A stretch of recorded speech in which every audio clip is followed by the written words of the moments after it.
સન્માન છે, પણ મને અહીંયા લગી પહોંચાડનારાઓનું સન્માન છે હકીકતમાં, કે જે લોકોએ મને અહીંયા પહોંચાડ્યો, મારું આવું વ્યક્તિત્વ બનાવ્યું, મારી પાછળ આટલો ટાઈમ આપ્યો, મારી પાછળ આટલા પૈસા ખર્ચ્યા, મને અહીંયા લગી પહોંચાડ્યો, તો આજ હું જે મારા નામનું સન્માન છે ને, હું એમને ડેડિકેટ કરું છું કે આજે તમારા બધાનું સન્માન છે જે લોકોએ મને અહીંયા સુધી પહોંચાડ્યો.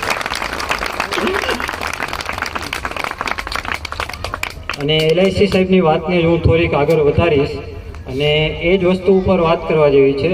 હવે અભિપ્રાય બોલવાનો છે પણ એટલો બધો ટાઈમ નહીં રહે, એટલા માટે હું જે ઇમ્પોર્ટન્ટ વસ્તુ છે ને એની ઉપર ફોકસ કરી, કે જેમ એલઆઈસી સાહેબે એજ્યુકેશન ઉપર વાત કરી કે તમે બધા પોતાના બાળકોને ભણાવશો, તમારા બાળકોને નોલેજ આપશો, તમારા બાળકોને એજ્યુકેશન આપશો.